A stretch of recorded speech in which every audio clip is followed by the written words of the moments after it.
Coming up, growing a gardener's green thumb.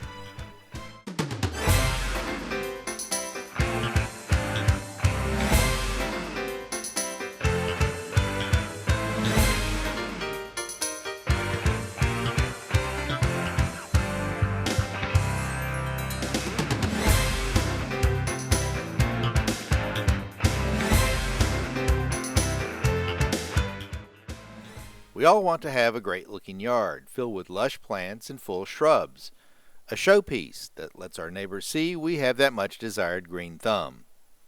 But, in reality, a lot of us struggle just to keep the grass green and weed-free. It's no fault of our own, because there is a science and process behind successful sod and prosperous plants.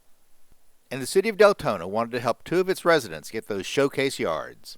You ask some general questions, what kind of plants do you like and that type of thing. And then it's hers and to some degree my job to help to find plants that will fit within what it is they're looking for, or say, no, that's not going to work. Yeah, because that's what they're going to need to know. It's, what you guys recommend, said, okay, that's probably not the best choice. Exactly. These, this would be. And like I say, I'm perfectly comfortable with her being familiar with flora friendly. If they say, they got a big sunny spot in their yard and they say, I'd love to have some azaleas there, then it's hers and like I say, to some degree, my job to say, that's not the best choice for full sun, is azaleas, there are other choices for that. Yeah.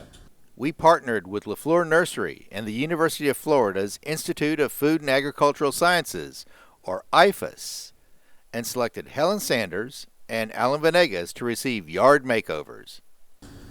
They wound up with a lot of weeds, and then the weather worked against them. So anyhow, they went from that to that.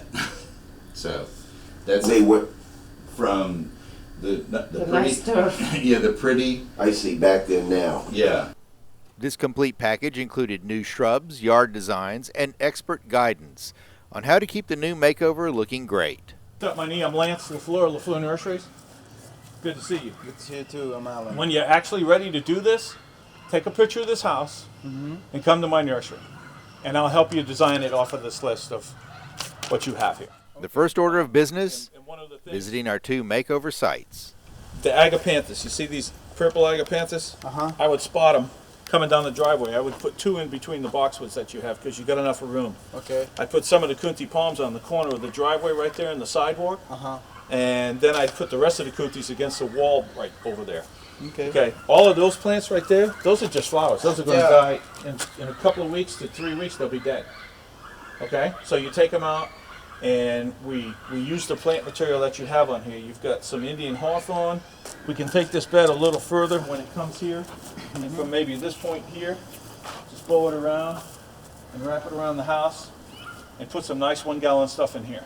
Okay. Okay, so You think those plants are good there? yeah, the lorpedum is fine. The big thing that you want to do is when you plant and you get all of this weed.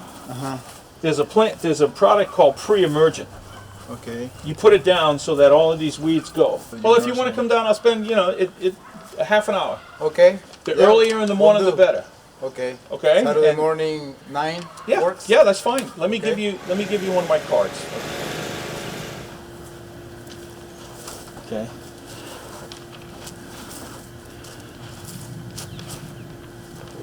This is the bed that I would create with the plant material, something like this.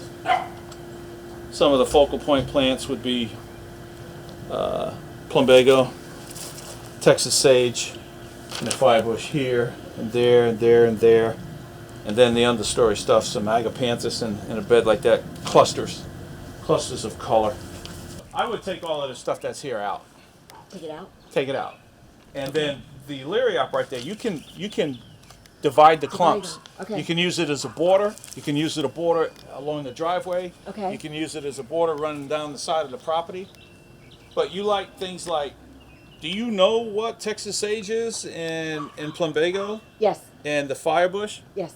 I have firebush back there in the Okay. back. Well, those are the things that you could use as focal points off the house. Okay. There, in the corner there, and some over here. And then I would plant in clusters. I would plant, Okay. like the agapanthus, a group of agapanthus in here. But I would take this stuff out, and I would separate it and use it as a border up and down the sides of the driveways, Okay. and to outline the bed here, and just Okay. divide them. The biggest thing, ma'am, is when you plant, you're going to need that soil in this bed. Okay. Okay, you're going to need planting soil, and you're going to need to water this stuff probably every day for about a month, Okay. especially when the summer comes in, because this is just sand. That water is just going to run right Okay. through the sand, and you're not going to get any moisture to the root. Okay. And it's very, very key. Okay. Okay? So we're gonna plant up in here. Right. Okay. That's what I would do. And I would just sod the rest of this. And you have some clivia here. This is called clivia. You see these plants here? Yes. Yeah, you could actually use those. Agapanthus kind of looks like that. Okay. But you could actually use those right there as a cluster. You can take these out and transplant them in there and create a bed of them. Okay. And that's what I mean by planting in clusters. Okay. Put some agapanthus, and I mean, you've got some firebush, some lyriop, some Allison heather, sedum angelonia is a ground cover, a nice ground cover. Yeah. So you can create a nice pockets of color. I would find maybe yourself a nice, maybe a cassia tree, something with a nice bloom, yellow flower, something to plant wherever the drain field is, 25 or 30 feet off the drain field. Put some shade to the front of the house. I brought you all the information. Okay. The application, the little bag. And I've the done this box before after we put this in. to send out to UF. Let's do so- it again. Because Okay. we need to know, for the plant selection, you'll need to know what the pH is for your soil, because that's really, if you want a successful growing, that's pretty much it. I have all kinds of information in this little book, or in this little folder. There's several different flyers. I put the UF phone numbers of the extension office on Thank there. you. So if you have any questions, you can give us a call. And the website, Solutions for Your Life, is on there. That's also Okay. a good website. In the very far back, the last thing I did this yesterday. It's on how to Oh, plant thank you. plant your trees, the depth you plant your trees and your shrubs. Thank you. How to leave the top ball, open, but it gives you all that information. So there's several different things in there that you'll need to, Okay. and there's about water Okay. efficiency, and all that's in there. Thanks for the planting information, because more than once I've had to pull something out of the ground and keep digging or Exactly. backfill before I put it back in. So Yeah, thank so you. that tells you all about how to backfill and all that kind of stuff. This is the new Florida Friendly Landscape Guide. Oh, nice. And on page 31, this gives you, it tells you about the types of soil. So when you look up your plant, we're just going to flip over to look up a plant real quick. It'll tell you whether it's North or Central Florida. Okay. How much water, how much sun, what the birds, butterflies, whether it needs to be in full sun, how big the plant becomes. See height, that's 15 to Yes. 30. Width is 10 to 20.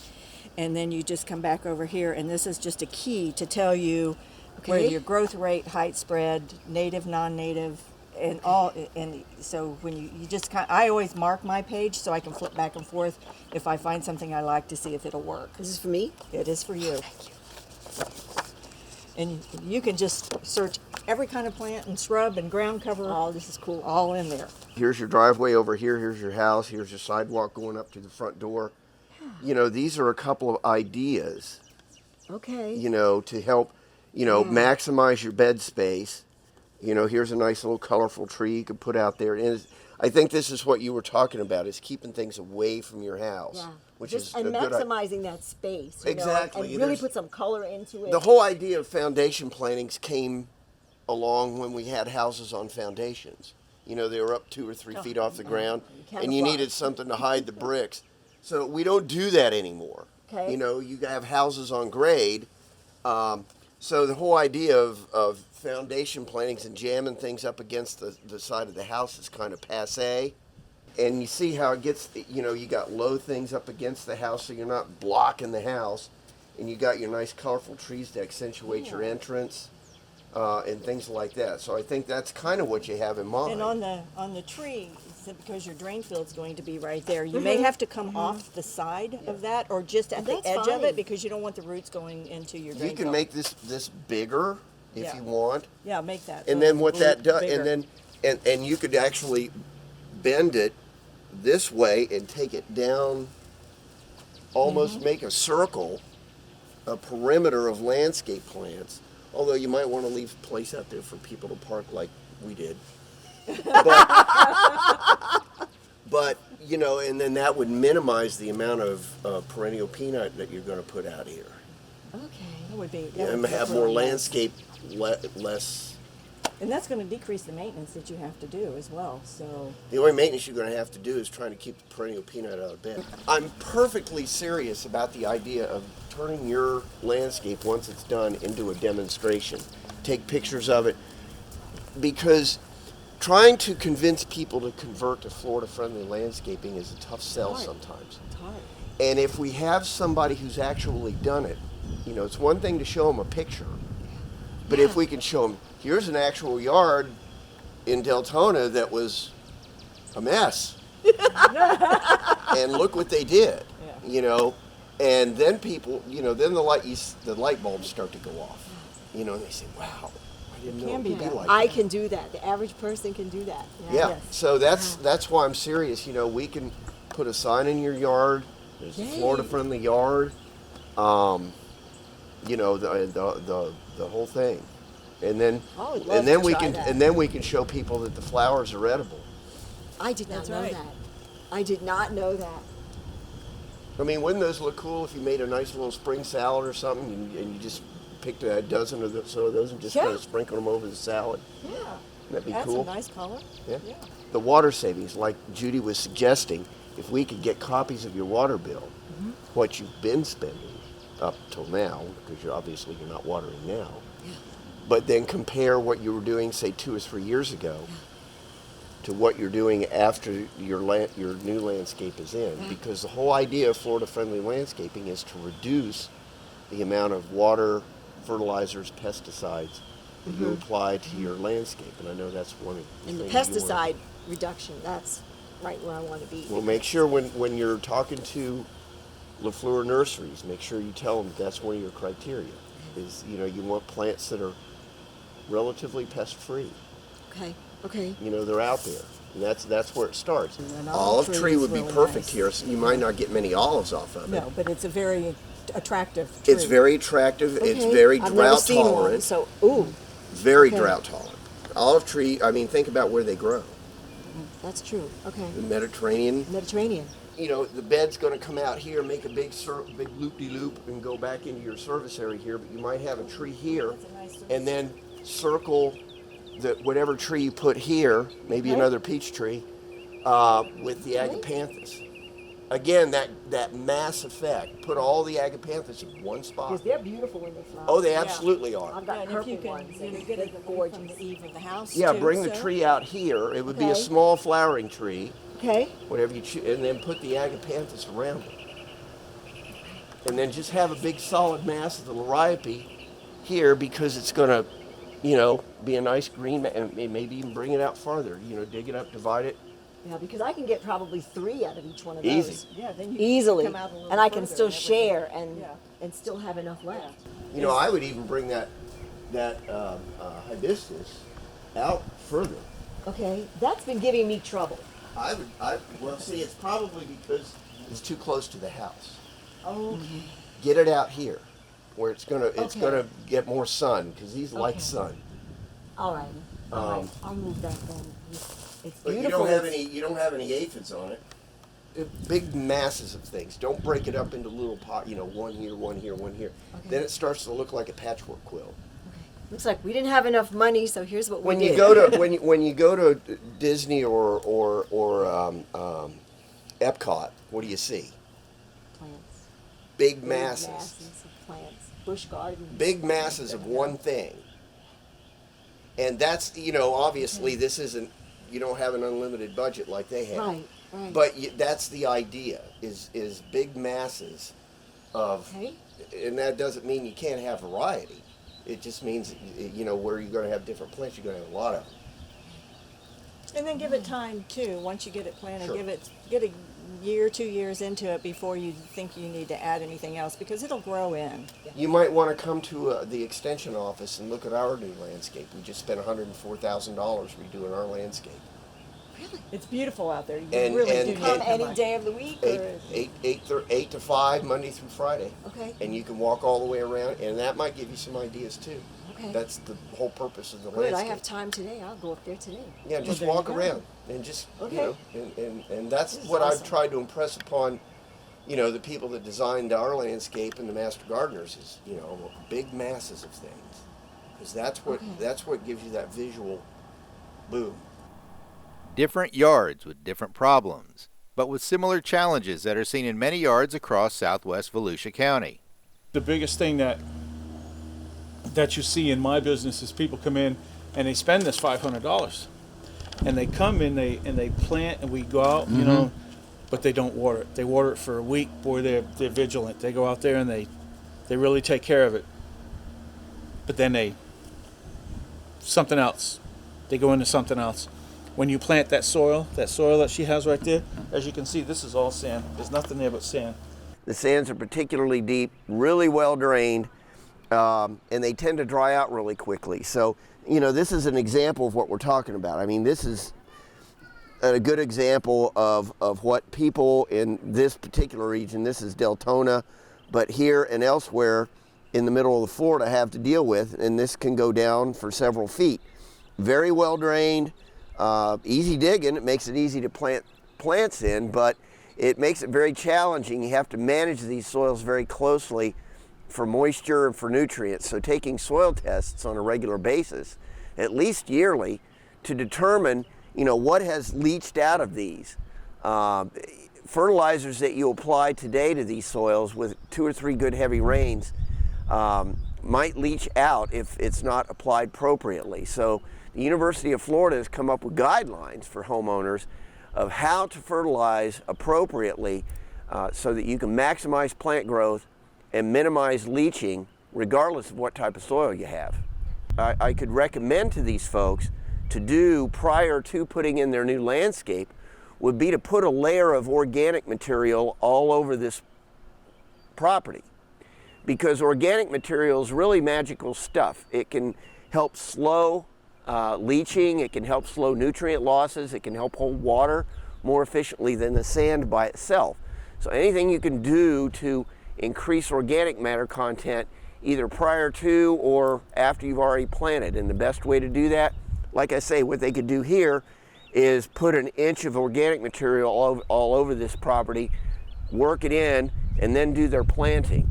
And then after their planting is done, maintaining a layer of 2 to 3 inches of some type of organic mulch is what we recommend, because as the mulch decomposes, it will infiltrate into the soil, further helping to improve soil structure and help increase nutrient and water holding capacity.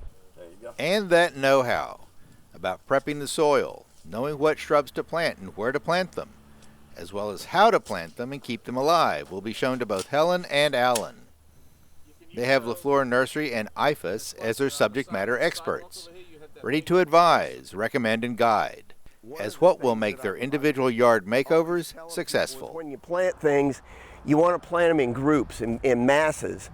And this is a good example of what I'm talking about with these caladiums here. The criterion out here was to have big masses of plants, because everybody out here on this road goes 50, 55 miles an hour. So it had to be big, it had to be big groups of things so that when people drive by, they can see it. So that was the purpose here. So we have big masses of roses. We've got the 2 Vitex here, which are blooming gloriously right now. And they also attract a lot of bumblebees and butterflies, and that's always fun for the kids when they can see things flitting about. And there's, as I'm looking at it right now, I'm seeing lots and lots of bumblebees, and bumblebees won't bother you as long as you don't bother them. So I don't even worry about them. And in front of that, we've got the glossy abelia. Pretty much as bulletproof a plant as you'll find anywhere. It blooms most of the summer. It's got little pinkish white blooms. These are growing so fast right now, we're gonna have to get out here and prune them. But again, the whole idea was big masses of plants that people could see from the road as they're driving by at 50 miles an hour. This area used to be in turf. And as you can see, it's very shady. And this is one of the more common questions we get from customers is, you know, I got a shady area, which turf grass can I grow? And in Florida, it's really difficult. When you get beyond, say, 50% shade, it's difficult to grow grass at all. And that was our dilemma here. And the grass was deteriorating. Our solution was we just eliminated the grass. And in here we planted about 11 different species of ferns, along with about 5 or 6 different species of bromeliads and some other plants that do well in shade. And it's been very successful. This was actually the very first garden that we completed when we started the landscape project 2 years ago. It was the same thing in this area. It's just so much shade because of these huge live oak trees. You can't grow grass here, so just do something else. We've got peacock gingers, and we got spiral gingers, and we got bromeliads and ferns and caladiums, and these are all plants that love the shade, and they're doing just great. This is our rain garden, and this is one of the principles of Florida-friendly landscaping, is to reduce stormwater runoff. So one of the first things that we did when we started the landscape is I had them put gutters on the sides of the building here, as you can see up at the top. And then our next dilemma was, how do we get the water from there to our actual rain garden? And we hired another landscape architect, and he came up with the idea of this cool little gazebo entryway. We're going to have vining plants growing up it, but the water comes down the rain chain into that jar, and when that jar fills up with water, it spills over, and it spills into the rain garden as a great example of how to reduce stormwater runoff, and a neat display as well. And this is a great way to not only tell people the various things that they can grow, but they can actually see it. They can see roses and how they should be pruned properly. Same thing with trees. You know, plants planted where they're going to grow best. Plants that like sun, planted in the sun. We've tried to plant it so that we have a minimum of ongoing maintenance. About the only thing we have to do is pull weeds once in a while, maybe deadhead the roses, but everything out here is designed for minimal maintenance. And once it's established, which it pretty much is now, it shouldn't need any supplemental water, fertilizers, and no pesticides. Right plant, right place is the cornerstone of the Florida Friendly Landscape program. If you put the right plant in the right place, 90% of your problems are solved right there, because then you're going to be planting a plant, for example, that likes sun in a sunny location. Also a shady plant in a shady location, and we can help you sort those kinds of things out. Avoid planting plants that get too big immediately in front of the house, something that you have to prune all the time. So those are the kinds of mistakes we can help keep people from making in their landscape. That could be a border. You could use those as a border.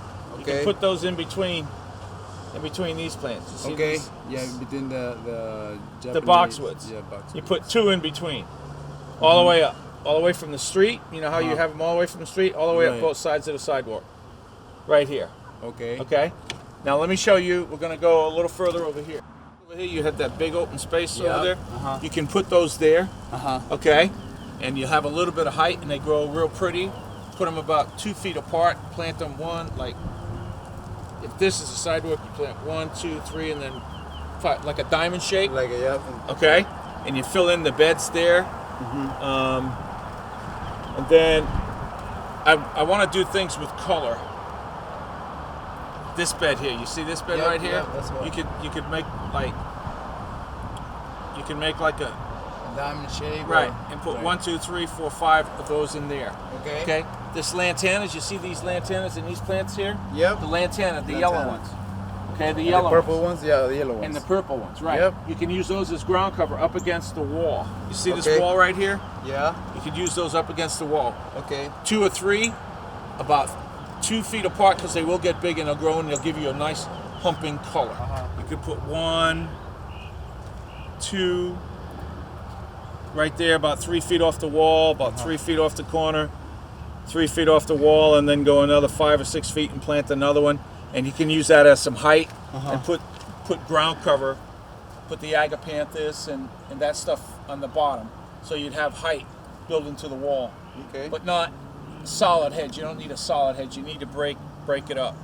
And then you could put the lariat, what I showed you there, those other plants, or some other colorful plants.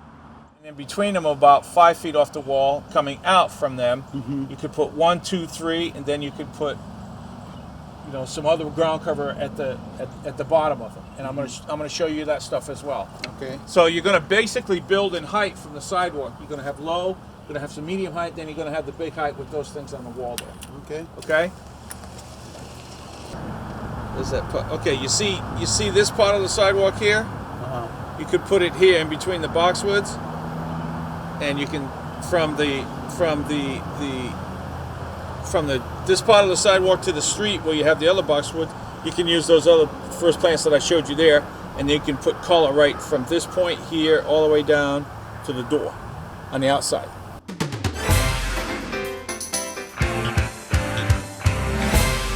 So, plants have been selected and ordered.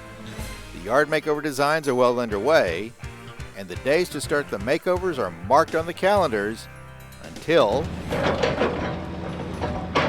We'll pump the septic tank. When they opened the tank, they said, "You're on borrowed time." We had to get the drain field replaced. join us for the next Urban Outdoorsman, because it's time to get dirty as both Helen and Alan dive into the yard makeover.